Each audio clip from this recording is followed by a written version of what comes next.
Hi there, it's Colin from Heel Green Heritage again.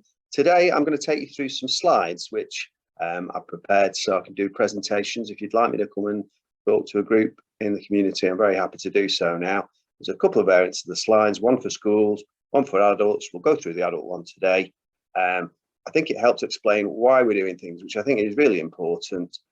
There's a chap you might like to look up on YouTube called Simon Sinek, if you've never heard of him, S-I-N-E-K. And he has a big thing, and one of his books is called Start With Why.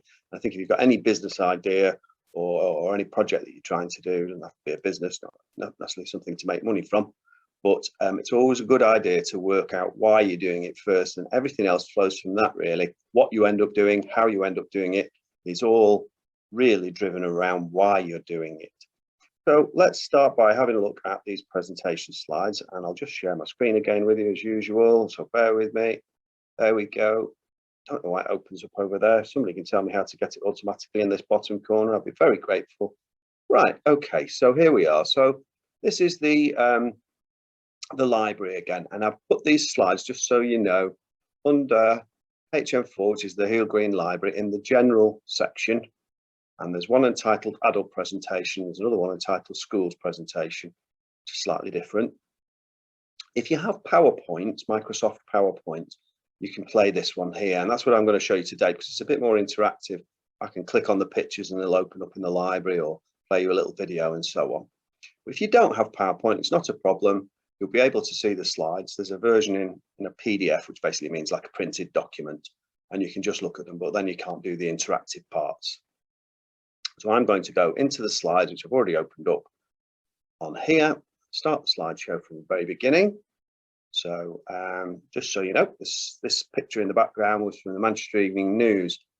I bought it for my parents so that they had an aerial view of our house, and it's sort of, they centered it on your postcode, I believe.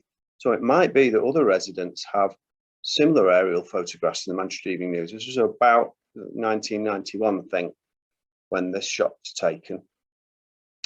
And so if other residents do have one, you know, hidden in the loft, they're quite big pictures, so they're good resolution and, you know, useful historical record, but it is slanted towards the side of Heel Green where I used to live. So if people have got a view from the other side, that'd be really great. Anyway, off we go. Okay, if you didn't already know, I'm Colin, and this lady's Helen Morgan. Helen's and I have done most of the work in the library. There are plenty of other people that have contributed things, all kinds of residents. Some other people have written articles for us. A chap called Richard Fletcher, Steph Windross, we'll mention in a bit, who designed our logo for us. So, and lots of residents and local historians have contributed to the library already. So lots of people to mention, but Helen's written most of the articles. I've done most of the technical stuff in the background to get the museum going. And the reason I started, when my parents passed away, I'd got a collection of sheet music. I play the piano, and a lot of photographs and things. And one of my lockdown projects, I thought I need to get this scanned in. And one of the reasons was the sheet music particularly my mother had, was all falling apart. As you can see here, this a sample of part of one of the pages. First off, they were very big pages, much bigger than A4. So it's a bit awkward to play from. They'd been sellotaped together. As you can see, the edges are falling apart. Every time I turned the page over, it was beginning to deteriorate, and I thought, if I don't do something, I'm going to lose this music forever. So I decided to scan it in, and using photo editing software, which is the real trick, I cleaned it up, and you know, it sort of goes from that to that, and it actually makes it much easier to play. I make less mistakes because there used to be all sorts of dots on the page that you're a musician, you'd realize might confuse you into thinking they were notes or different time signatures. So yeah, that's what I did. I went through all my mum and dad's piano sheet music collection, keyed all that in. Then I took my own sheet music collection and scanned that in, because it was so handy to have it on a tablet rather than having to find it in a cupboard and turn pages over on the piano. It's easy to turn them over on an iPad. And went through all the photos. And once I got towards the end of that, I thought, what can I do with all of this next? And I had the bright idea of looking around in Heel Green to see if there's anything I could do to help. It turns out it was a completely open book. nobody's had a go at doing the history of Heel Green, and it became apparent why that was as we started. As I started to have a look at what resources we had to begin with that I could scan in and capture and preserve for us, realised there was a few history books, a few photos from various places, and I knew that there were the contact magazines from the ratepayers, and they'd started back in the 60s, early 60s, and I knew that's when the explosion of growth happened in Heel Green. So I thought, well, that'd be a fascinating resource to scan in if I can get hold of copies. And as luck would have it, the ratepayers have been very, very helpful in providing resources. You know, they regard all the things that they hold as they're just residents themselves, and they just regard everything they have on file as something to share with all the residents. So this was a great way for them to get things out there. So been scanning those in. And of course, we have a lot of elderly residents now, and nobody's getting any younger. And because of the sort of demographics of Heel Green, you know, and the explosion of housing in the late 50s and 60s, we're now getting to the point where there's a lot of elderly people in Heel Green who'd love to share their memories, but there wasn't anywhere to capture them. So we're hoping that we can capture them in here before those memories are gone and the last of the fields are gone and there's no more green in Heel Green. Great time to try and capture all that before it's gone, so that we've got a record for future generations. And so we did, I mean, all those resources were available to a greater or lesser extent, but certainly not to everybody. And there was no collective resource with everything in it.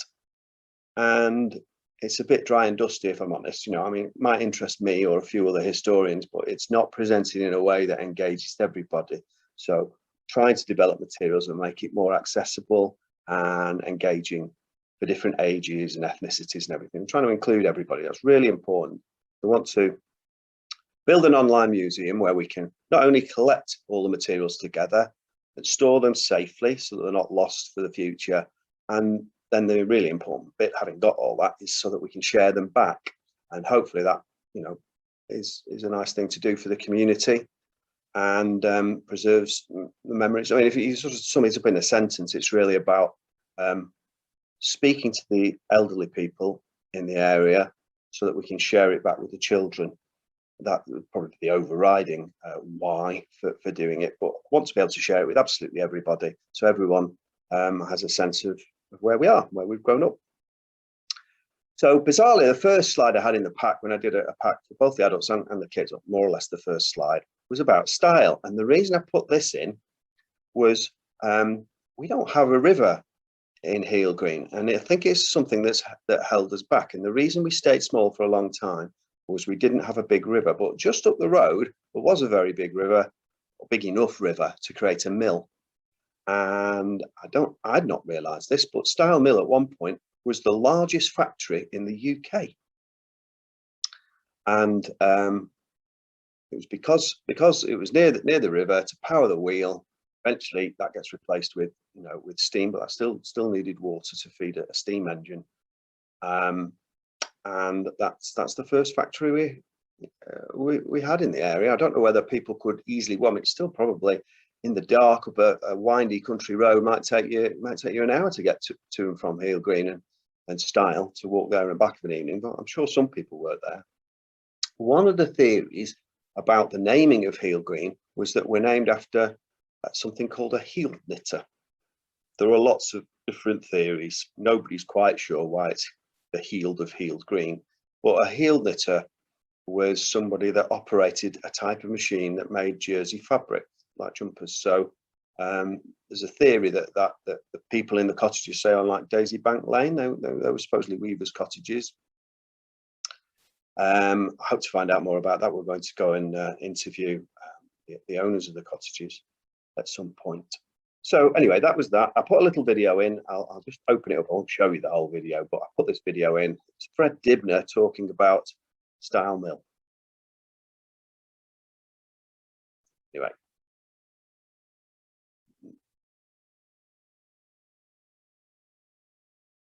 So I won't labour that, but it's just something that children could watch, or you can have a watch of. I put this shot in. This isn't Heel Green, but I put it in to show that other places, they started to be able to use the rivers or canals, man-made rivers, obviously, to transport goods around the country. And again, we didn't have that advantage. We weren't connected. So, you know, the roads are quite poor at the time. I mean, so interesting photo here at the bottom. I'll open this one up. This is supposed to be Mr. Ambrose. Move the picture up there so you can see down the road. So this is on the corner of Finney Lane. That's Finney Lane, and we're stood on Wilmslow Road taking this shot. So this is the buildings on the corner there, and this at the time was part of Mr. Ambrose's farm. On the opposite side of the road was a blacksmith's just on the corner near where the Griffin is. And he's off here, supposedly, it says on this photo, off to market with grain to sell it there or to have it milled there. We're not quite sure. But it's interesting, that we didn't seem to have those facilities locally to do that. And he's going all the way to Bollington to do that. It's 10 miles away, and you can see this is 1902, and we're still riding on horses and carts, and the streets don't look that well made, or it still looks quite muddy on the path there. It's not a tarmac road or anything, I don't think, at that point. So yeah, it's hard to move around at this time. I wanted to show you there, really. Let's move on. So finally we got to 1909, and they decided to put a railway through to Wilmslow as an alternative line from Stockport. They were having problems with flooding on that line, so they wanted another line so that we could make sure we could keep the trains flowing to London. In the end, it hasn't worked out quite like that. We don't get many express trains coming through Heel Green, but it's very handy for us having a railway station. And it was the making of us, because as soon as the station arrived, then we started to get houses coming in, spreading out along the road, along Finney Lane, and more and more people started to move into the area as they realised they could commute into Manchester. And you look at this shot, this is in the 1930s, still a steam train. Doesn't look very different, does it really? Now there's very little changed. There used to be a footbridge, but this is before the footbridge, which is gone now. So it almost looks the same now if you compare that with a modern shot. So as the railway started to encourage people to commute from Heel Green, and there was more houses brought in, it's a lovely article which you may have read in the Link Line Memories. And this little girl being held up by her mum, this girl's called Emily Watkins, who was formerly Emily Rogerson. And the Rogersons bought this buildings and made Heel Green Garage. This is where the co-op is situated now. And they ran the garage for many years, and then it became, interesting at the moment, this says BP and Shell, different brands of petrol at the same petrol station. That's unusual. And but later that becomes an Esso station. Many of you will remember that in the sort of 1990s. We're not quite sure when it closed down. Now people, even though it's quite recent, we're still a bit of debate about what year it closed. Emily's written a lovely piece about what it was like to grow up in Heel Green when it was all fields. Here's another shot from, this again is unbelievably in the 1930s. And the lady on this shot's called Mrs. Bailey. And this is Outwood Road, and the village hall is in this field just down at the bottom beyond that telegraph pole. That's where the village, and this ends Drayton Drive. And yeah, it just shows you how rural it was even in the 1930s. But eventually it started building houses. This is Outwood Drive. And and later on you've got a wave of growth in the 60s as well. We'll come back to that in a second. So then we get to wartime. We started to get paratroopers based at Ringway, which was, they decided to build the airport there because of the clay in the area. We've got sort of a lot of clay, which is very dense soil, and means that the water doesn't sort of go all combine with the soil and, create soggy mud. So it makes a firm surface for a runway. If you're not going to tarmac it, that's how Runway started. So that was one of the things that encouraged them to choose Ringway, and there was lots of space, more space than at Barton.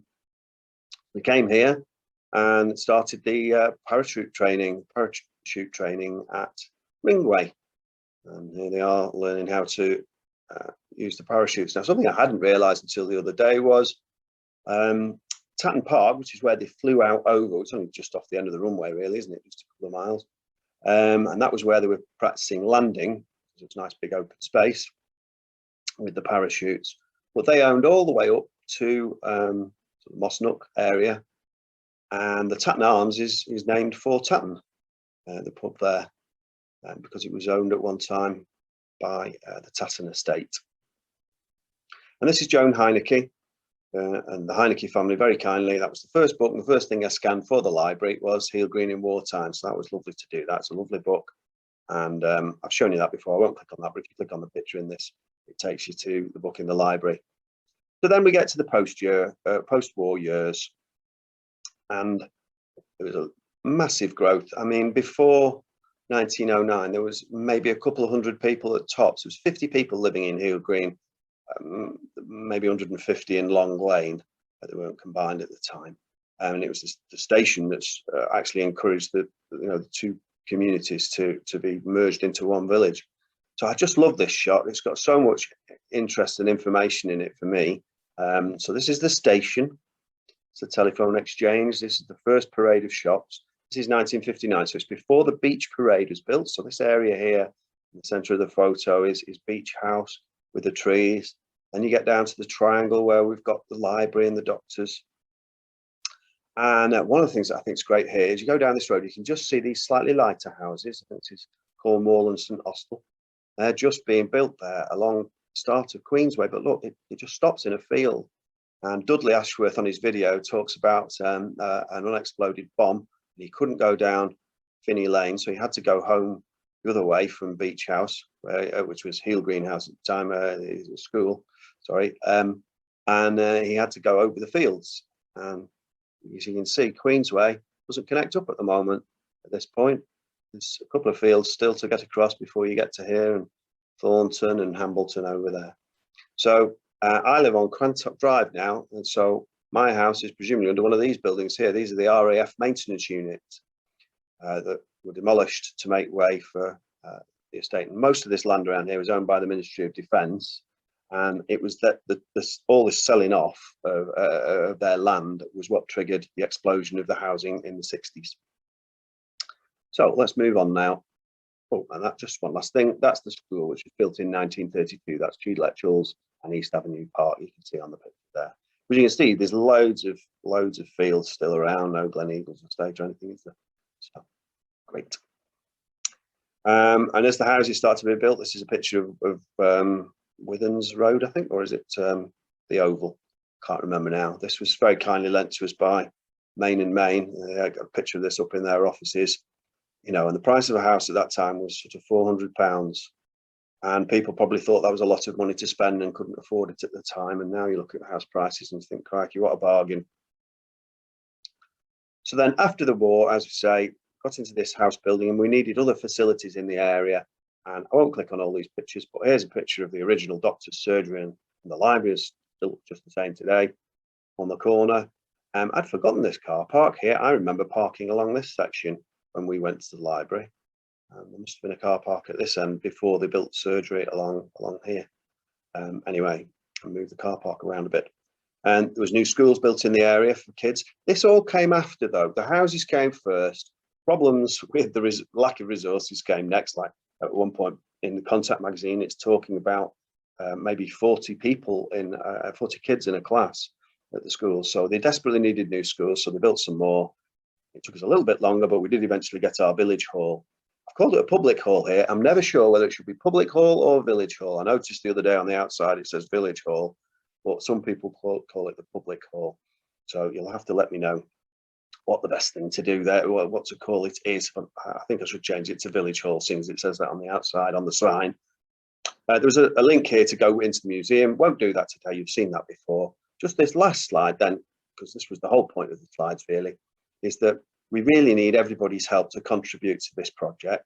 But please go in your loft, dig, or in the cupboard, dig out all those old photos you've got of the area. It might seem to be trivial or whatever, but if everybody can just find 2 or 3 items, if everybody found that, we'd have a marvelous collection of everything all the way across Heel Green. I mentioned some things here. We were just last week we were been posting things about the Rose Queen or the Harvest Queen again. Or if anybody's got pictures of their street, or the buildings going up or down, or things being demolished, or just open fields, it all helps build up a picture of what it was like to live in Heel Green. So that's one way. You can share as your photos or documents. If you've got old magazines and things, I mean, I discovered a new one the other day I'd never even heard of, called Heel Green Herald, which was a joint church newspaper, and I posted about that. And if you can spare some time and either help us write articles or let us come along and interview you, we can either write it down and share it back with people, or if we can record the interview. You've seen so far we've done Dudley Ashworth, we've done a few others. I haven't had time to publish them in the library yet, but we're going to add some more audio recordings. So yeah, we'd be really grateful if you could do that. That's a great way of preserving memories of Heel Green. That's it for today, so I'll speak to you soon. Bye for now.